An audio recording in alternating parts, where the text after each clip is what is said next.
এই ফেলে দেবে আমাদের, এইভাবেই মনে আমাদের মৃত্যু হয়ে যাবে।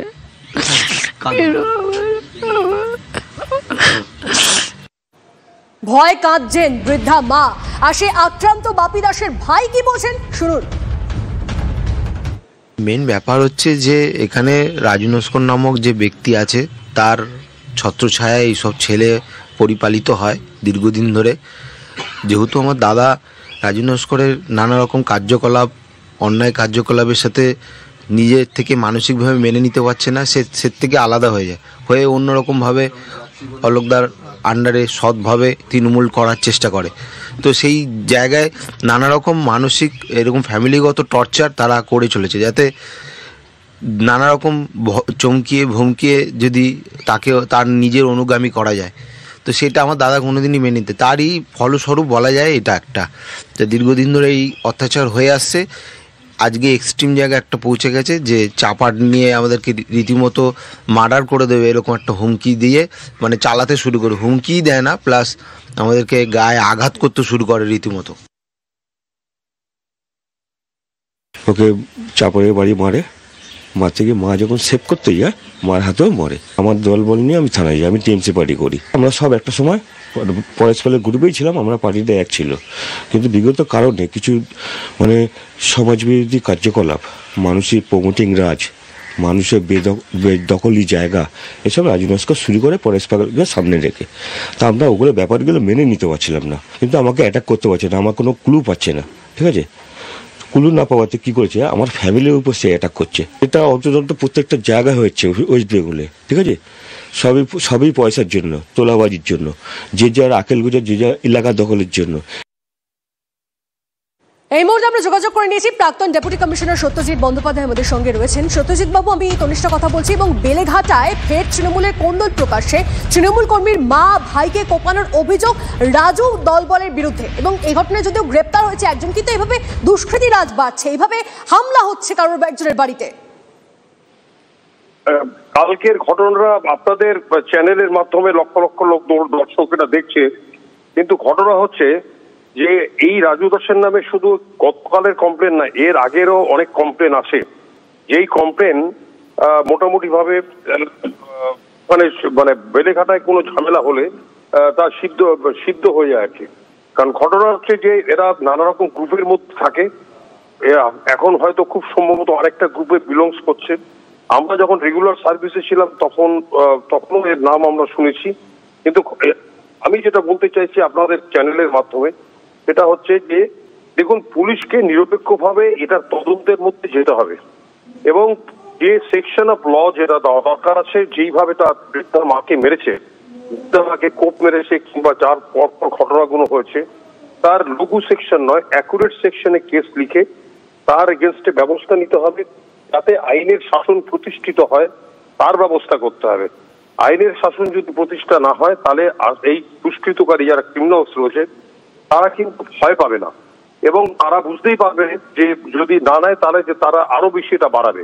সুতরাং পুলিশের উচিত যে লঘু ধারায় কেস না করে সেকশনে কেস লিখে যারা সত্যি সত্যি সুনির্দিষ্টভাবে দায়ী এই কেসের জন্য তাদেরকে অ্যারেস্ট করা, দ্রুত তদন্ত করে দ্রুত চার্জশিট সাবমিট করা, তারা বুঝতে পারে জানো। বেশ বোঝা যাচ্ছে আপনার বক্তব্য। অনেক ধন্যবাদ সত্যজিৎ বাবু আমাদের সঙ্গে কথা বলার জন্য।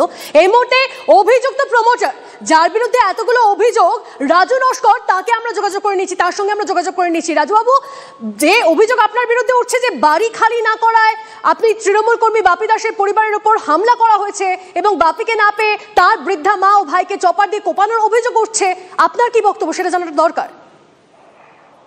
বাপি দাস কে কুপিয়েছে, কাকে কে কুপিয়েছে? বাপি দাসের যে পরিবার, তাদের উপর হামলা চালানো হয়েছে, এবং আপনার দলবলের বিরুদ্ধে হামলাটা কে চালিয়েছে?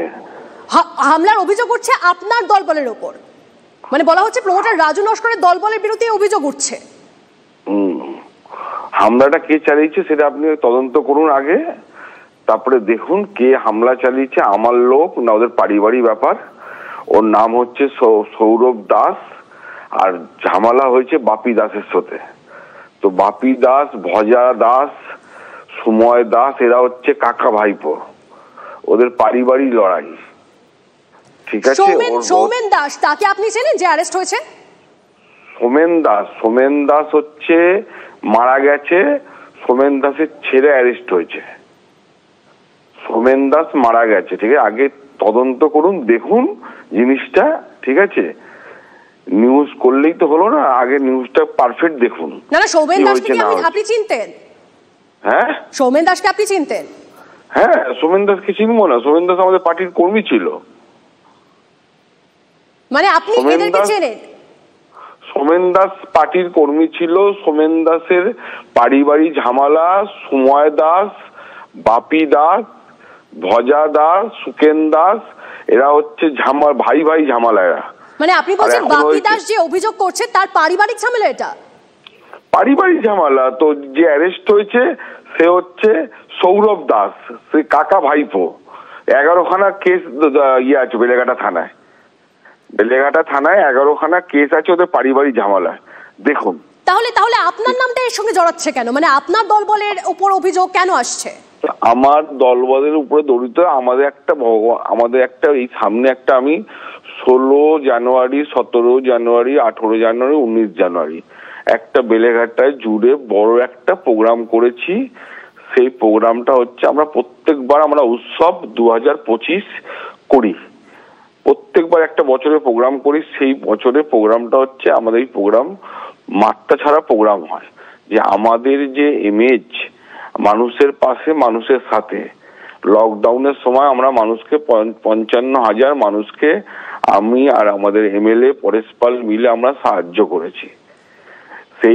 সেই নিয়ে আমাদের ইমেজ খারাপ করার জন্য একটা বিভিন্ন পরিকল্পনা, ঠিক আছে, বিভিন্ন রাজনীতি লড়াই হয়। রাজনীতির লড়াইয়ের মধ্যে বিভিন্ন লোক আছে যারা সুবিধাবাজ আছে, তারা এইসব কথা বলছে। বাপি দাস বা এরা তারা কোন রাজনৈতিক দলের অংশ? আমি জানি না। আমি শুনেছি ওরা একটা প্রমোটিং করে, এইটুখানি জানি। আনঅথরাইজ কাজকর্ম করে। আমি ওদেরকে একদম মোটামুটি আমি পার্টি করতে তো কোনোদিন দেখিনি। ওরা আনঅথরাইজ কাজ করে, আর শুনেছি কি সাট্টা মাট্টা লেখালেখি করে, এইসব আমি জানি, কিন্তু ওরা পার্টি করে বলে আমি জানি না। বাপি দাসের পরিবারের এই যে হামলাটা হয়েছে সেটার বিষয়টা আপনি শুনেছিলেন? মানে জানতেন এরকম কিছু হয়েছে একটা? না না না না না না না কালকে আমি সকাল থেকে আমার এখানে সরস্বতী পুজো ছিল, আমি সরস্বতী পুজো ব্যস্ত ছিলাম। আমার অফিসে মোটামুটি 74-75 জন কাজ করে, আর আমার ছেলের বেটার মাইন্ড আছে একটা ওই কোচিং সেন্টার, ওখানে 400-450 বাচ্চা পড়াশোনা করে, ওইটা নিয়ে আমরা সব ব্যস্ত ছিলাম। আমরা এইসব কোনো জানি না। মানে আপনি বলছেন যে আপনার পুরো ইমেজ খারাপ করার জন্য এই ধরনের একটা পরিকল্পনা?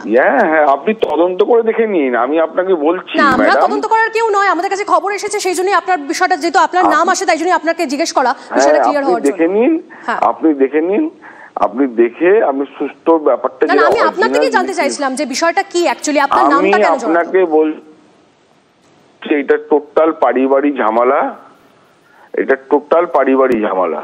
বেশ বেশ, ধন্যবাদ, অনেক ধন্যবাদ আমাদের সাথে কথা বলার জন্য, ধন্যবাদ। আর এই গোটা ঘটনায় সজল ঘোষ বিজেপি নেতা, তিনি কি বলেছেন শোনাবো আপনাদের।